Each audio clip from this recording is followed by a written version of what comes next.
Nang dahil sa bagyo, nagparebook ako ng ticket guys.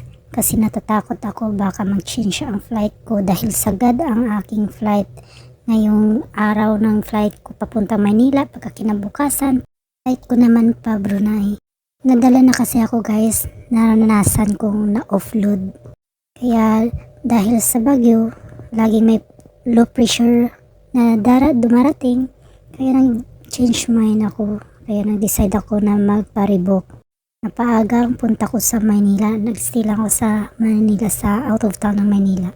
Ang mahal ng ticket guys magpa-rebook. First time ko naranasan magpa-rebook. No choice ako, need ko talaga magpa-rebook eh. Madaling araw ang flight ko papunta Manila. Ayan, dumating na ako sa Manila.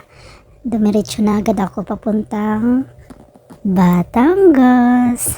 Doon ako nag-stay sa kilala ko. Charot, kilala lang ba? First time ko rin pumunta ng Batangas guys. Binigyan lang ako ng sketch kung paano makapunta doon. Tinuruan lang ako.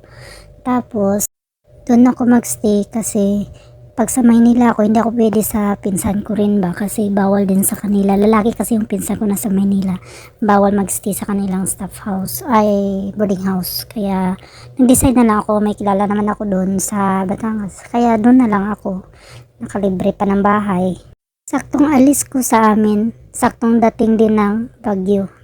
Doon pa talaga sa amin sa Negros guys. Kaya nabaha din sa amin sa lugar namin. Kaya nga sabi ko, buti na lang nakalis na rin ako. Kasi mahirap doon eh.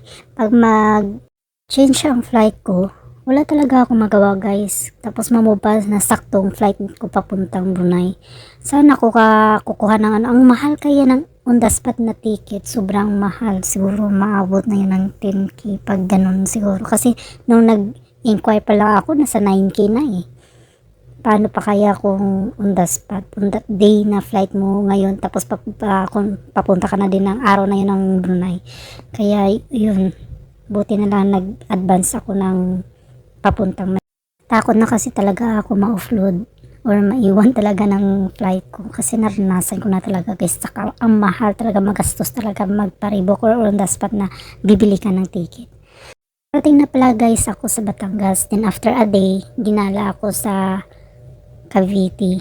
Hindi nga ako nakapunta sa kaibigan ko doon, family friend ko, kasi nakisabay lang ako, sinabay lang pala ako kasi yun nga, may business sila, so naisama lang din ako kasi may pupuntahan din kami para magkagala din ako, sinama ako. Kaya ayun, ikot-ikot sa lahat ng area ng Cavite. Bali sa Imus, Cavite yung pinuntahan namin, pero padaan kami sa ibang area ng Cavite. Mas maigi na rin na sa Manila ako nagstay kasi may bagyo man o wala, madali lang ako makapunta sa airport anytime. Unlike sa amin guys, no choice talaga pag walang flight or cancel ang flight kasi barko at eroplano lang talaga ang pwede namin masakyan, walang byland. Kaya ayun.